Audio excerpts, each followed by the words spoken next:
Y el tema de esta noche tiene por título Abominación asoladora. Un título un poco raro, ¿no? Sobre todo le sonará raro a aquel que nunca ha leído la Escritura o ha leído el libro de Daniel, pero abominación asoladora es un título muy propio del libro de Daniel. También Cristo usó esa expresión y por eso es importante iniciar con este tema para introducir el libro de Daniel. Usualmente no comienzo una serie de Daniel con el capítulo 1, sino que entro directamente a lo que ocurrió para que se escribiera el libro de Daniel, porque muchos de nosotros no hemos entendido bien este libro por no tener el contexto de lo que llevó a Daniel a terminar cautivo como esclavo en Babilonia y posteriormente en Medo-Persia y sucesivamente. Así que el título para hoy es Abominación asoladora. Bienvenidos sean todos, Dios les bendiga. Vamos a estar toda esta semana compartiendo este mensaje maravilloso. No podemos iniciar sin tener otra palabra de oración. Hemos orado, pero siempre orar es bueno. Así que acompáñenme allí inclinando el rostro, vamos a orar. Querido Padre, quiero darte las gracias en esta hora por tu palabra. Tu palabra nos ha traído a este lugar. Hemos venido a congregarnos acá para escuchar tu voz. Tu Espíritu Santo es el Maestro esta noche. Es quien nos trae a este lugar para también nosotros ser llenos de ti y ser llenos de sabiduría. Por favor, utiliza a este tu servidor. Sabemos que sin tu presencia no hacemos nada reunidos, Señor. Invocamos tu nombre esta noche y rogamos que nos acompañes en el bendito y sagrado nombre de Cristo Jesús. Amén y amén.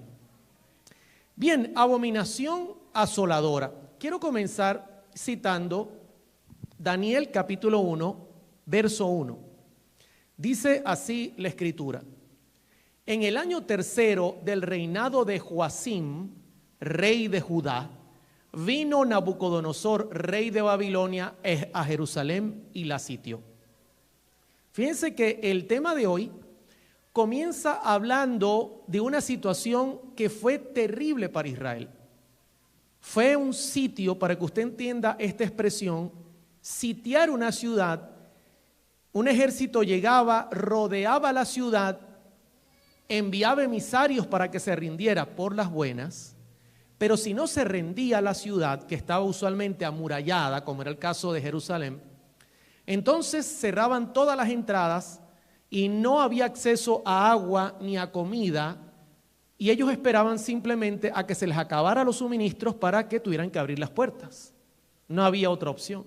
Mientras tanto, ellos buscaban la manera de entrar al lugar, rompiendo alguna muralla, rompiendo alguna puerta, y no había apuro porque los de adentro sabían que el tiempo que les quedaba era corto y que se les acababan los suministros.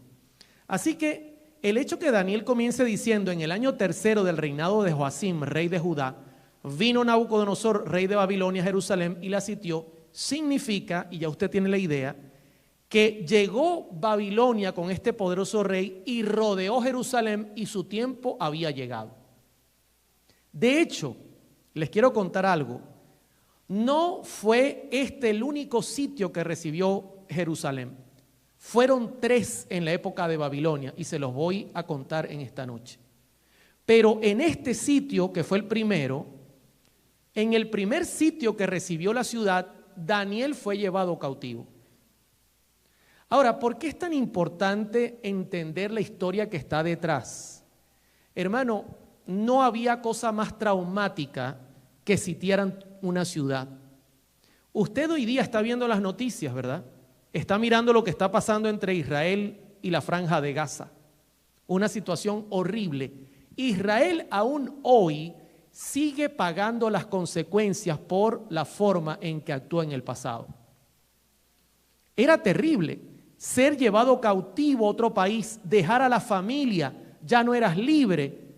Así que es importante entender cómo inicia el libro de Daniel.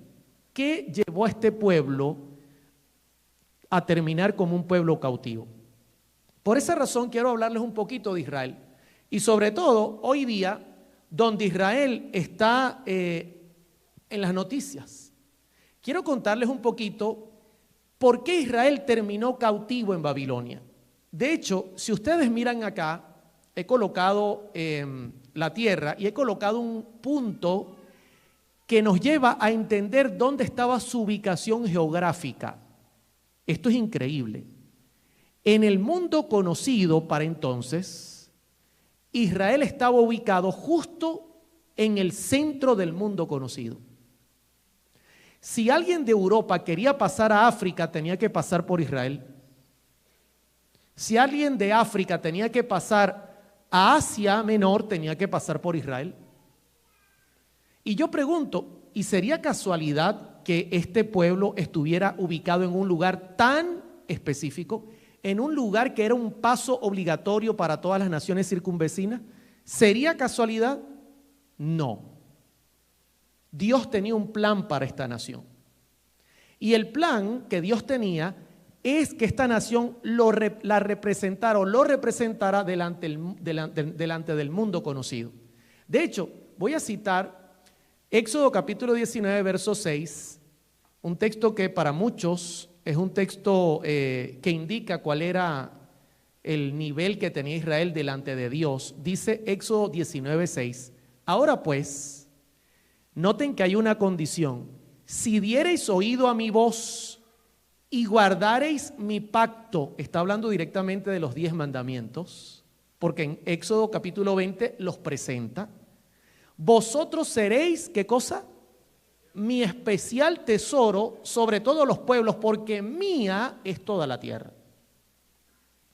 Así que Dios escogió a Israel para que Israel lo representara o le representara delante del mundo entero, para que Israel fuese un foco de luz al mundo. Y además, dice Éxodo 19:6, y vosotros me seréis un reino de sacerdotes y gente santa. Fíjense que de todas las naciones Dios escoge una y los consagra como un reino de sacerdotes. Y vuelvo y pregunto, ¿y por qué los ubicó en ese lugar tan céntrico? Donde si yo vivía, por ejemplo, en Roma o en Italia, que es la Italia conocida hoy día, y yo quería bajar a África, tenía que pasar por Israel. Y si tenía alguien de África que ir a Asia, tenía que pasar por Israel. ¿Por qué razón? ¿Sabe que el motivo es el eterno plan de Dios de salvar a las personas? Porque Dios había escogido a este pueblo no para que ellos dijeran, mira, nosotros somos un pueblo especial, no hay ninguno como nosotros. No, realmente el plan era que ellos pudiesen testificar de quién era el Dios a quien servían.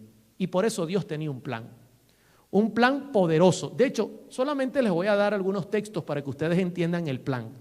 Por ejemplo, Zacarías 8:23. Así ha dicho Jehová de los ejércitos: en aquellos días acontecerá que 10 hombres de las naciones de toda lengua tomarán del manto a un judío, diciendo: iremos con vosotros porque hemos oído que Dios está ¿con quién? Con vosotros. O sea, fíjense lo interesante, la gente tenía que pasar por Israel y tenía que mirar y decir, ¿por qué este pueblo es tan bendecido? ¿Por qué este pueblo cosecha más que los demás? ¿Por qué este pueblo no recibe desastres naturales como nosotros recibimos? ¿Por qué este pueblo no tiene ningún tipo de problema con animales que se comen sus siembras? Algo hay especial en este pueblo. Y cuando se acercaran a ellos, ellos les dirían, nosotros servimos a Jehová nuestro Dios. Entonces la gente reaccionaría y diría, queremos conocerlo. Un plan maravilloso. Por eso estaban ubicados donde estaban ubicados. De hecho, miren este texto que se halla en Malaquías 3:12. Y todas las naciones os dirán, bienaventurados, porque seréis tierra deseable, dice Jehová de los ejércitos. Maravilloso. Israel estaba ubicado en un lugar especial para que fuese luz para las naciones. No quiero que lo olviden. ¿Por qué razón? Porque tenemos que conectar esto a entonces ¿por qué Nabucodonosor terminó sitiando Jerusalén? ¿Qué fue lo que ocurrió? Si Dios la colocó para hacer luz, ¿por qué un gobierno pagano termina destruyendo Jerusalén, incluyendo su santuario? Por eso no podemos iniciar Daniel en el capítulo 1 sin entender qué llevó a Israel al fracaso y por qué razón Daniel termina en Babilonia. De hecho, miren esta cita que le va a llamar la atención. Así sería el poder de Dios delante de este pueblo, que Deuteronomio 11:24 dice: todo lugar que pisare la planta de vuestro pie será vuestro. Desde el desierto hasta el Líbano, desde el río Éufrates hasta el mar occidental, será vuestro territorio. Y de hecho, si ustedes leen el contexto, dice la Escritura que Jehová les dijo: no tengan temor a los que viven alrededor, porque era gente difícil, de guerra. Yo iré con vosotros y ninguno podrá haceros guerra, porque yo pelearé por vosotros. Amén. Tremendo, mis hermanos. Tenemos un llamado especial que Dios le hizo a Israel, con una función especial que Dios le hizo. Lo escogió como especial tesoro, le dio territorio, le dio poder, resplandeció su rostro sobre ellos para que la gente preguntara: ¿quiénes son ustedes? Qué cosa tan maravillosa. Pero además de darle todo esto, le dio también advertencias. Porque no olviden que Dios colocó una condición: si guardareis mi pacto, seréis mi especial tesoro. Si oyereis mi voz, seréis mi especial tesoro. Había una condición que ellos tenían que guardar. Y también le dio advertencias, y de estas les quiero hablar. Por ejemplo, si yo voy a Deuteronomio 28:15, consigo una de ellas. Pero acontecerá, note ahora, si no oyeres la voz de Jehová, Jehová tu Dios, para procurar cumplir todos sus mandamientos y sus estatutos que yo te intimo hoy, que vendrán sobre ti todas estas maldiciones y te alcanzarán. Oígame. O sea que la decisión de aceptar o no tenía consecuencias. Y quiero contarle que ellos aceptaron. Ellos le dijeron a Moisés: dile a Jehová que los ancianos nos hemos reunido, hemos consultado al pueblo y aceptamos que Dios nos escoja como su especial tesoro. Lo aceptamos. Y Moisés le dijo: pero recuerda que si no oyes, te van a venir las maldiciones. Y noten lo que sigue diciendo: Jehová te entregará derrotado. Delante de tus enemigos por un camino saldrás contra ellos, y por 7 caminos huirás delante de ellos, y serás vejado por todos los reinos de la tierra. Yo les hago una pregunta sincera: ¿les suena eso a la tortura que ha vivido Israel por tantos años?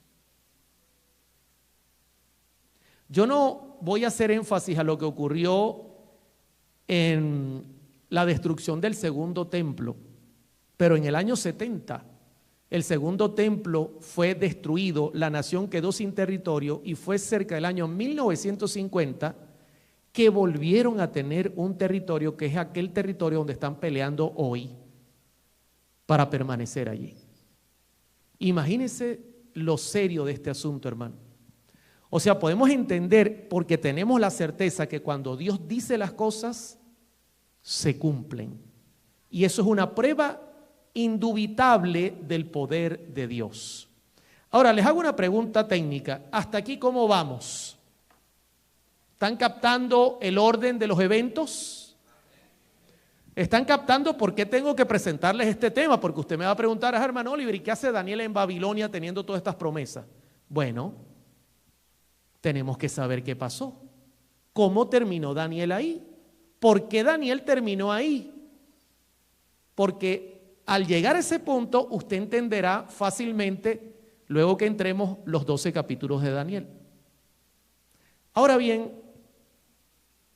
hay un punto que siempre me ha llamado la atención y nunca dejo de recordarlo, y es el sábado.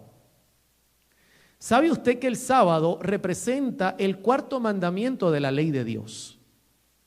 Acuérdate del sábado para santificarlo. ¿Sabe que el sábado representa un monumento contra la idolatría? El sábado nos recuerda nuestro origen. Nos dice que no somos casualidad, no venimos de una explosión que ocurrió no se sabe cuándo ni se sabe dónde. No, el sábado dice que tú y yo tenemos un Padre y es Dios. Amén. Ahora bien, para Israel tenía la misma importancia. Y escúcheme bien, para que Israel terminara como terminó en manos de Nabucodonosor, destruida, el sábado tuvo una importancia increíble, porque ellos manifestaron externamente, al no respetar el sábado, que su corazón no pertenecía a Dios. Y habían advertencias serias, ya eran señales contundentes de que algo grande venía. Y quiero compartir lo que dice el profeta Jeremías, que se cansó de llorar, lo llaman el profeta llorón, lloraba y lloraba, escribió el libro Lamentaciones, aparte de Jeremías.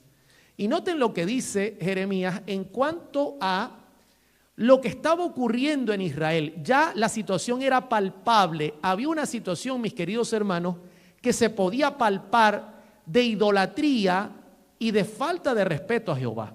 Y Jeremías capítulo 17, verso 21 dice lo siguiente: así ha dicho Jehová, guardaos por vuestra vida de llevar carga en el día de reposo, sábado, y de meterla por las puertas de Jerusalén.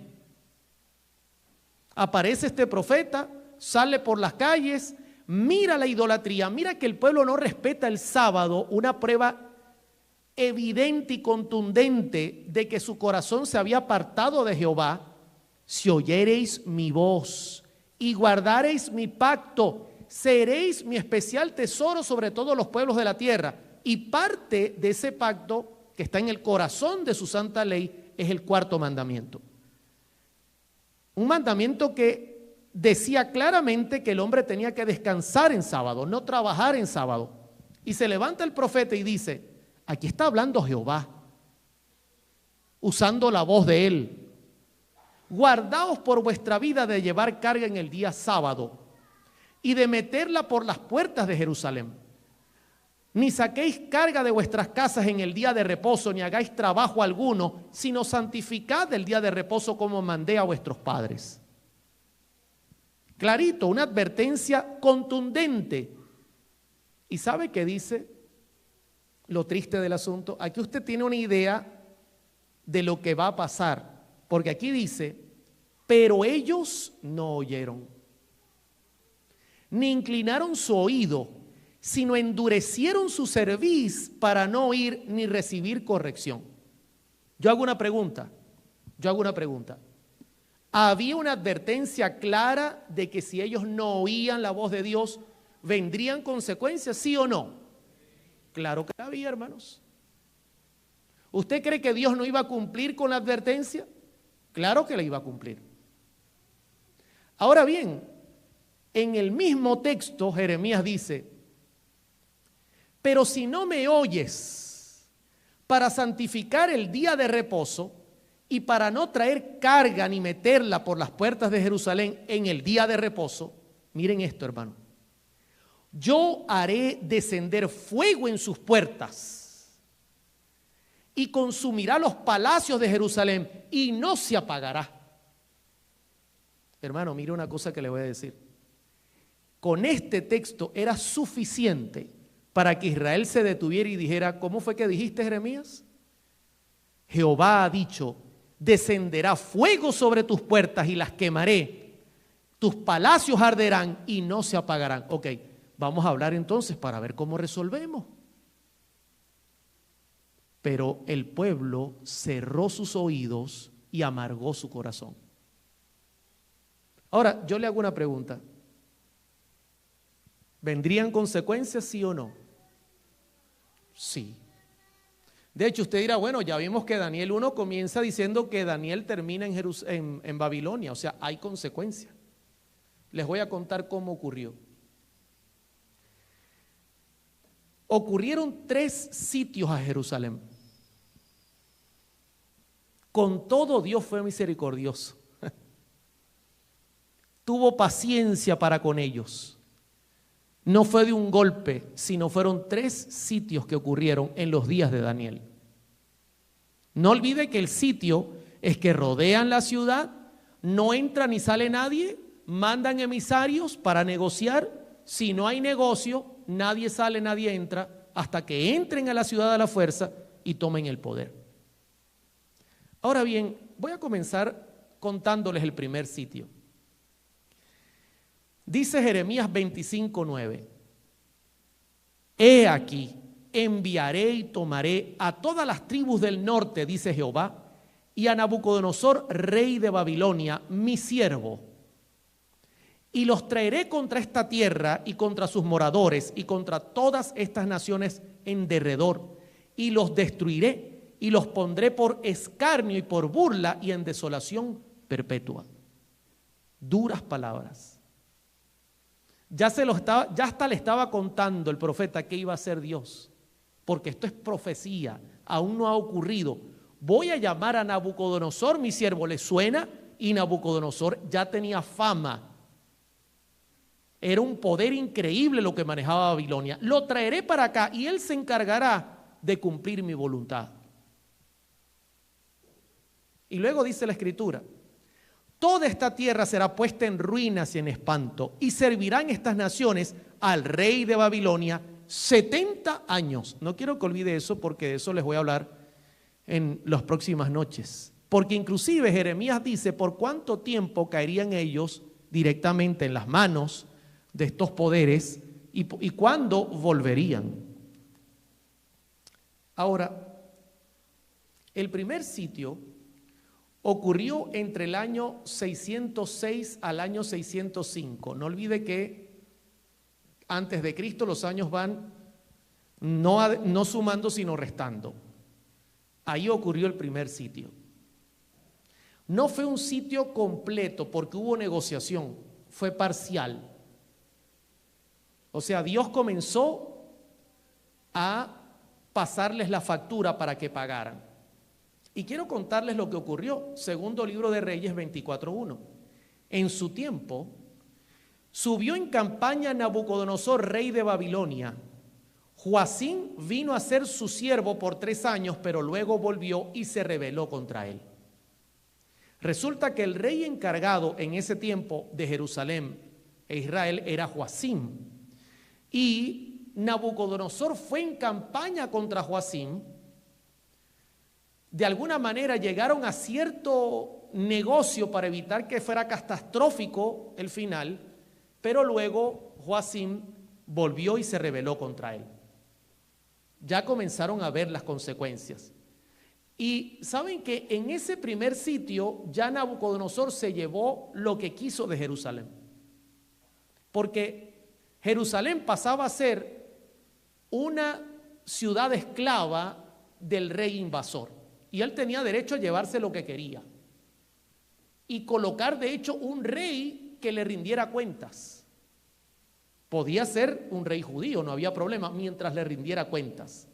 Y quiero contarles lo que dice el comentario bíblico adventista sobre el resultado de ese primer sitio. Dice: sin duda, Nabucodonosor tomó rehenes, entre ellos Daniel. En ese primer sitio se llevaron lo mejor de Israel. A los príncipes. Era una forma de dar presión y de confirmar que ellos no se rebelaran en el futuro. Se llevaban a los principales y entre ellos estaba Daniel. Ahí usted puede tener una idea de quién era Daniel. No era cualquiera, era un príncipe de Israel, era uno de los principales también y fue llevado cautivo. Además de eso, los más finos y valiosos vasos del templo para usarlos en el servicio de su dios, Marduk. Agarraron vasos finos que usaban en el templo que había construido Salomón y se los llevaron para su dios Marduk. Naturalmente, no dejó más que lo que absolutamente era indispensable para que continuara llevándose a cabo el ritual diario en el templo de Jerusalén. Con todo, Nabucodonosor pensaba así: yo no vengo a quitarles todo, yo soy buena gente, ustedes son mis esclavos, ahora mando yo. El que quede aquí está bajo mi mando, pero yo no me llevo todo. Yo les voy a dejar lo que necesiten para que sigan haciendo su culto. ¿Qué le parece? Por lo menos era buena gente. Ahora bien, este fue el primer sitio que recibió Jerusalén. Lamentablemente Joacim fue muerto porque no se quería someter, así que no quedó otra que quitarle la vida. Y en su lugar colocaron a Joaquín, otro que asumió el reinado provisional en Israel y en Jerusalén. Y saben que la escritura dice, y miren esto tan interesante, segundo libro de Reyes 24:8, de 18 años era Joaquín, jovencito. Era una costumbre en el Medio Oriente colocar reyes jóvenes. Cuando comenzó a reinar y reinó en Jerusalén 3 meses. El nombre de su madre fue Nausta, hija del Natán de Jerusalén. Y miren lo que dice el verso 9. E hizo lo malo ante los ojos de Jehová conforme a todas las cosas que había hecho su padre. Hermano, no había vuelta atrás. Israel estaba hundido en el pecado. No había forma que ellos reconocieran su mal camino y lamentablemente el castigo que recibían era conforme a sus obras. Así que haciendo el mal, hay que imaginarse lo que venía, porque ya había habido un sitio, un primer sitio, pero Dios había actuado con misericordia.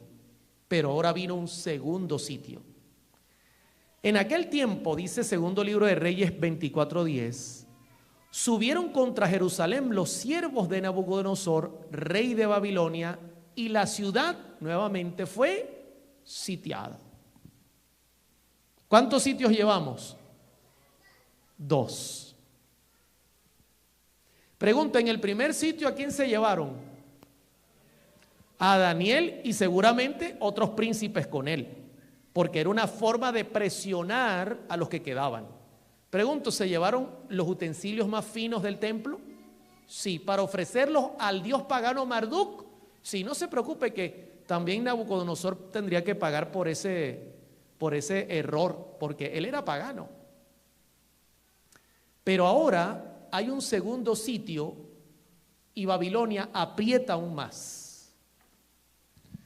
Y sacó de allí todos los tesoros de la casa de Jehová y los tesoros de la casa real, y rompió en pedazos todos los utensilios de oro que había hecho Salomón, rey de Israel, en la casa de Jehová, como Jehová había dicho. Ahora Nabucodonosor le está dando un mensaje más contundente. Fui misericordioso en el primer sitio. Este es el segundo que vengo a traer y esta vez me llevo más. Si continúan siendo desleales a mi bondadosa misericordia, vendré de nuevo. Y esta vez se llevó más y destruyó más. Y no solamente eso, la escritura dice, y llevó en cautiverio a toda Jerusalén, a todos los príncipes y a todos los hombres valientes, hasta 10,000 cautivos, y a todos los artesanos y herreros. No quedó nadie excepto los pobres del pueblo de la tierra. ¿Está viendo la escalada? En la primera vuelta voy a ser misericordioso. ¿Saben por qué? Porque me interesa que Jerusalén me genere dinero, porque ya está bajo mi mando. Y como lo que genere va a ser para mí, dejen a esa gente aquí. Pero siendo que fueron infieles y siendo, atención, no a Nabucodonosor, sino a Dios principalmente, estoy de vuelta, dice Nabucodonosor. Pero ahora me llevo más cosas, ahora me llevo más gente y le voy a dejar a ustedes solo lo justo y necesario. Ahora, ¿saben qué? No olviden esto,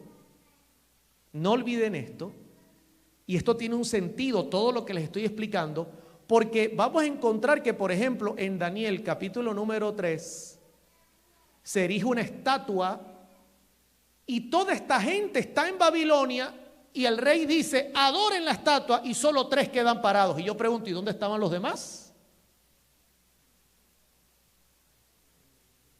¿Está entendiendo por qué necesito introducir el tema? Para que usted entienda que no fueron 2 o 3 los que se fueron. Ahí dice clarito, y llevó en cautiverio a toda Jerusalén. Eran cientos de miles, mis hermanos. Ahora bien, pregunto, ¿hasta aquí cómo vamos? Yo los veo muy serios esta noche. ¿Saben por qué este tema también es importante? Porque este tema es ¿cómo podría yo decirles? Este tema es en miniatura lo que va a ocurrir en toda la tierra, dentro de poco. Pregunto, ¿la profecía bíblica dice que el sábado dentro de poco será puesto en tela de juicio mundialmente? Sí. La Escritura dice que nuevamente dentro de poco el mundo entrará en un caos terrible, consecuencia de no oír la voz de Dios. Sí. Pregunto, ¿la Biblia dice también que el pueblo de Dios será zarandeado? Sí.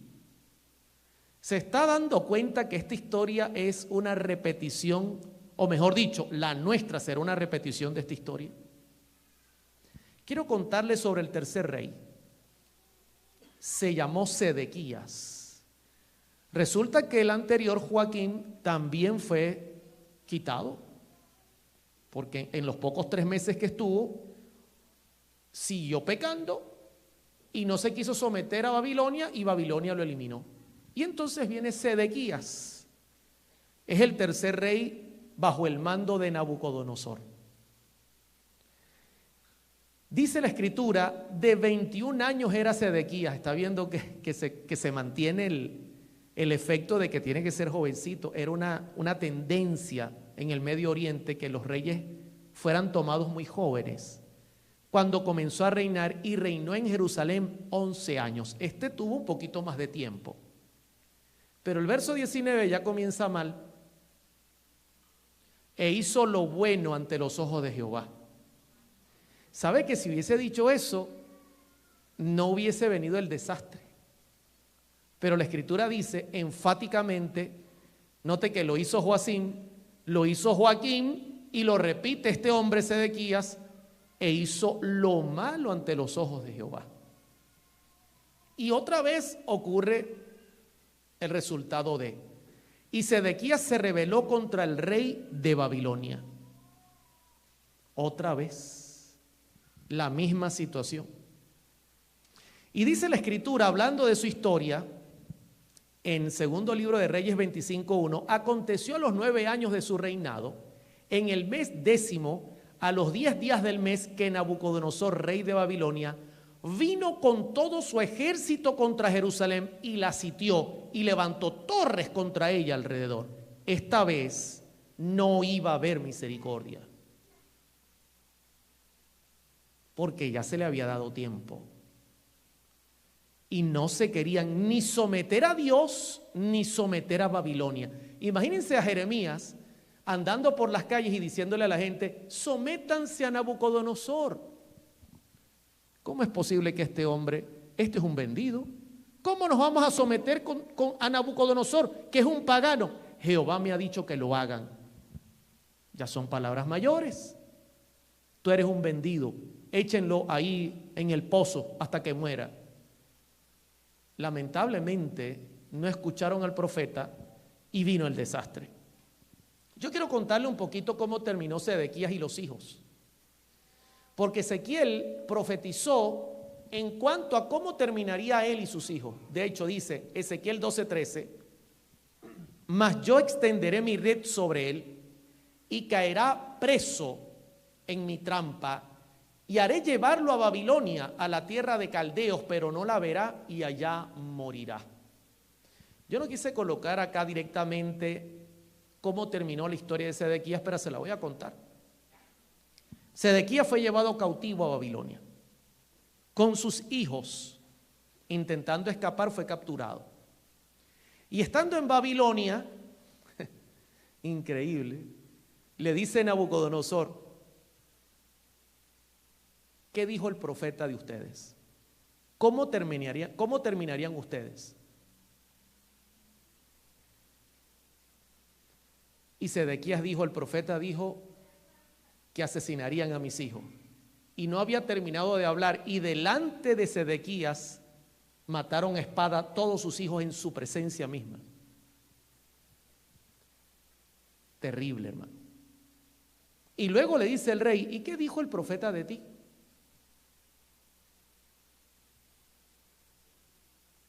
Que no me matarías. Ok. Quémenle los ojos.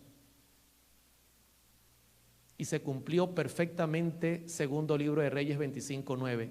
Y todas las casas de Jerusalén y todas las casas de los príncipes, perdón, voy atrás, pero no la verá y allá morirá. Quémenle los ojos. Y le quemaron los ojos y no lo asesinaron. Al contrario, lo sentaban en la mesa del rey. ¡Qué desastre! Hermano, ¿se da cuenta lo que es la dureza de corazón? Todo lo que el profeta había dicho se cumplió perfectamente.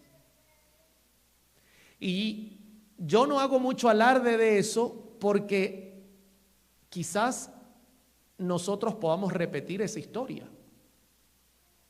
Porque la profecía tiene una tendencia a repetirse. De hecho, Elena de White dice que la historia ha de repetirse en muchos sentidos. Y cuando habla de eso está apuntando a nosotros. Y noten lo que dice la escritura ahora en segundo libro de Reyes 25:9. Y quemó la casa de Jehová, ese templo tan hermoseado que había hecho Salomón, que era una cosa increíble, un edificio como nunca se ha hecho, una barbaridad lo que era ese templo, fue quemado en su totalidad. Y la casa del rey también, por cierto. Y todas las casas de Jerusalén también, por cierto. Y todas las casas de los príncipes quemó a fuego. No hubo misericordia esta vez. Jerusalén quedó totalmente arruinada. Pregunto, ¿se cumplió la profecía, sí o no? Perfectamente. ¿Israel no cumplió con su parte? No. Resultado, Dios les pagó como les dijo que les pagaría, lamentablemente. Ahora bien, ya estoy muy cerca de llegar al final del tema y quisiera contarles en cuanto a los cautivos que se lleva en este tercer sitio, porque no sé si usted recuerda que en el primer sitio se llevó ¿a quién? No solo a Daniel. Se llevó a los principales, entre ellos Daniel. En el segundo sitio se lleva a los más capaces. Y ahora en el tercer sitio, fíjense lo que dice la escritura en segundo libro de Reyes 25:11, y a los del pueblo que habían quedado en la ciudad, a los que se habían pasado al rey de Babilonia y a los que habían quedado de la gente común, los llevó también cautivos. Nabuzaradán, capitán de la guardia, hizo ese trabajo. De hecho, yo voy a aprovechar y contarles más o menos el número aproximadamente para que tengan una idea de cuánta gente debe haber muerto, porque no fue un final feliz. Según el libro de Jeremías, capítulo 52, versos 28 al 30, 3.023 judíos fueron deportados en la primera ola. En la segunda, 832 en la segunda y 745 en la tercera, lo que hace un total de 4.600. Sin embargo, es probable que solo se contaran los hombres. No olvide que era una forma común de la época que siempre el hombre era el que era contado.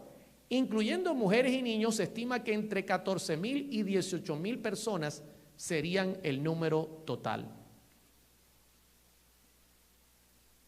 Esto es importante porque esto nos da cierta luz para entender cuánta gente había en Babilonia. Y ahora usted, cuando yo hable del capítulo 3, usted va a decir, oye, ¿y dónde estaban los demás? ¿Por qué nada más se habla mucho de Daniel y sus amigos? ¿Y dónde están los demás?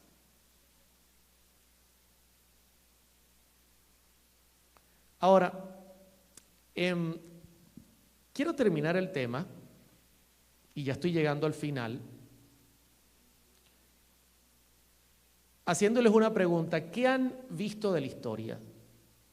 Interesante la introducción, ¿verdad? Han captado que ahora, por eso yo voy a entrar al capítulo 1, lo haré mañana, y entonces usted va a entender el pánico que tiene Daniel cuando está rodeado por gente que es pagana, viendo el resultado de su nación que cayó en desgracia. Daniel tiene que tomar medidas urgentes para mantenerse como fiel. Pregunto, ¿usted cree que Daniel tenía alguna duda de que Dios pagaba conforme a lo que decía? En absoluto.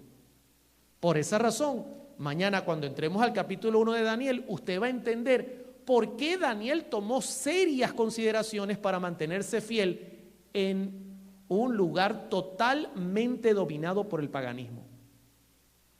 Y yo preguntaré, ¿y hoy día nosotros estamos en un lugar totalmente dominado por el cielo? ¿Será que tiene mucho que enseñarnos el capítulo 1? ¿Cómo sobrevivir en el 2023 a la Babilonia moderna? Porque algunos estamos relajados y creemos que Dios está feliz viendo nuestro estilo de vida. Bueno, vamos a ver qué hizo Daniel para sobrevivir en un mundo envuelto por el mal. Y por eso usted va a notar que en el capítulo 2 y 3 también nuevamente Dios muestra su poder y muestra que domina todas las cosas, y usted va a entender otra cosa que le voy a contar al final del tema. Pero este estudio es fascinante, mis hermanos, y de hecho la recomendación bíblica y del espíritu de profecía es no quitar los ojos de Daniel y Apocalipsis en este tiempo, porque el tiempo es corto. Quiero terminar con una cita de Elena G. de White, y aquí le voy a explicar por qué le conté toda esta historia. El Cristo triunfante, página 337, párrafo 5. Considerad las circunstancias de la nación judía cuando las profecías de Daniel fueron dadas. Pregunto, ¿ahora usted está consciente de las circunstancias de la nación judía? ¿Cómo terminó la nación judía cuando las profecías fueron dadas? ¿Qué ocurría con Israel? ¿Dónde había terminado Israel? Ahora usted está claro. Los israelitas vivían como cautivos. ¿Y por qué razón? ¿Acaso Dios no los había escogido para hacer luz para el mundo? ¿No los había colocado en un territorio donde fluía leche y miel, en medio de todas las naciones? ¿Obligaba al pueblo a ser testimonio para el mundo? Sí, pero terminaron cautivos. El templo había sido destruido. El templo, que era la gloria del pueblo, que se jactaban, mira el templo. Imagínense si los discípulos salieron y le dijeron a Jesús, mira el templo, que fue el templo reconstruido, no era la sombra del que había hecho el hijo de David, Salomón, no era ni la sombra. Imagínense cómo se sentía el orgullo de la gente de Israel cuando veían ese templo hecho por Salomón. No quedó nada. Los oficios religiosos del templo se habían suspendido si no hay templo. La religión hebrea se había centrado en las ceremonias del sistema sacrificial. Sin sacrificio no hay. Mira, esa gente, hermano, yo quiero que usted tenga la idea. Esa gente quedó como cuando cayó el COVID en el mundo, que muchos hermanos no volvieron a la iglesia. Yo he escuchado que el COVID espiritual fue el peor que el propio COVID original. Porque los hermanos sin templo, sin un sábado de culto, no saben qué hacer. Porque como robot solo van el sábado a guardar ceremonialmente el sábado, pero no espiritualmente. El pueblo quedó como un volantín sin el rabo que lo mantiene en su lugar. Como dicen en Venezuela, ¿saben qué es el volantín? ¿Saben qué es el volantín, no? ¿No saben? ¿Cómo llaman ustedes el cometa que vuela el niño? ¿Cometa? Y él tiene atrás como algo que lo mantiene equilibrado, ¿verdad? Así quedó. Quítele eso y trate de volarlo. Quedaron así dando vueltas locos porque no había dónde congregarse, no había ceremonia, no había sacrificio. ¿Y ahora qué hacemos? Porque vivían de eso, no vivían de una conexión con el cielo real, mis hermanos. ¿Está entendiendo por qué la historia se ha de repetir? Porque lamentablemente Dios tiene que mostrarnos que la vida sin templo, que la vida sin congregarse también es posible en Cristo Jesús, espiritualmente hablando. Sigo leyendo. Habían hecho de las formas exteriores algo muy importante, en tanto que habían perdido el espíritu de la adoración genuina. ¿Le suena eso? Todo lo hacían mecánicamente. No había un espíritu real de adoración. Imagínense lo grave que estaba el pueblo. Por eso, lógicamente, hacían negocios en sábado. Porque todo era una apariencia. O sea, mira, ¿qué hiciste este sábado? No, es que tuve que llevar unas cosas que vendí. ¿Y cómo lo resolviste? No, llevé unos corderos y los maté allá en el santuario.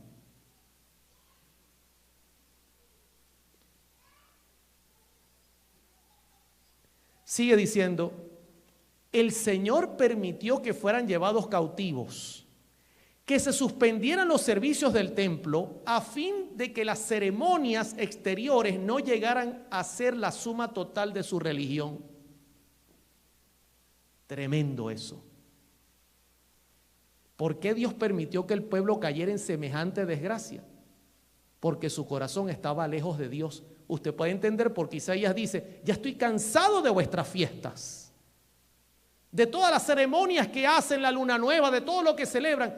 Vuestro corazón está lejos de mí y yo quiero vuestro corazón, no sus ceremonias. Todo era un formalismo.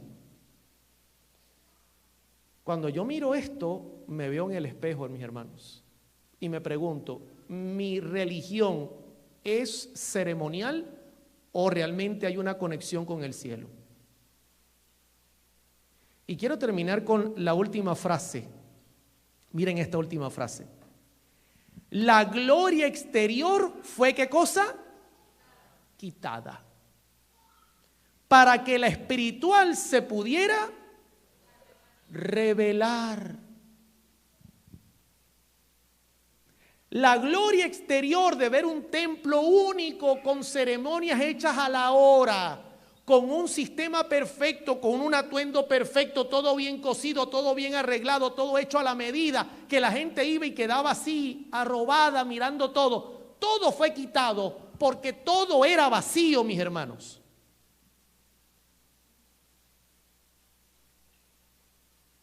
Se portaban como robots. No había un sentido sincero de lo que hacían. Era un cumplimiento literal, pero no espiritual.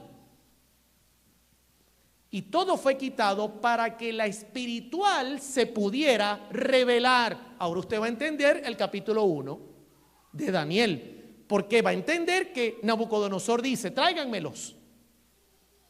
Y cuando se los ponen enfrente dice, yo no he visto jóvenes como estos. Por fin se comienza a revelar lo que necesitaba revelarse, porque ellos no cumplieron con la misión y Dios tuvo que forzarlos a cumplir con la misión por la fuerza, valga la redundancia.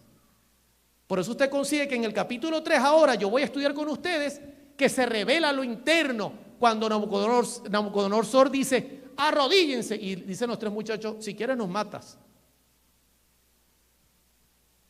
Nosotros no somos adoradores de puro templo y de pura ceremonia. Nosotros tenemos a Jehová en el corazón. Si quieres nos matas, pero no vamos a ceder.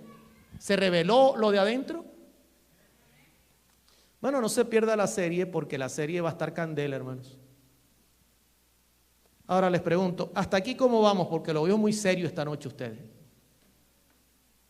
¿Cuántos se miraron en el espejo de Daniel en esta noche? ¿Cuántos desean que se revele lo interior y no lo ceremonial? Bendito sea el nombre de Dios. ¿Sabe que el mundo espera ese momento? Espera por nosotros el mundo. El Señor nos ampare a lograrlo, mis hermanos. Voy a pedirles que se coloquen de pie. Vamos a tener una palabra de oración para cerrar el tema. Quiero invitarles mañana vamos a tener un tema, hermano, que usted no se puede perder, porque usted va a entender ahora qué actitud asumió Daniel para poder sobrevivir a estar en medio de un pueblo pagano sin libertad, solo dependiendo del favor divino. ¿Cuántos vienen mañana? ¿Cuántos los espero mañana? Levanten su mano para ver. No todos a la vez. Vamos a orar. Querido Padre que estás en el cielo, quiero darte las gracias, Señor, por la historia que hemos escuchado esta noche.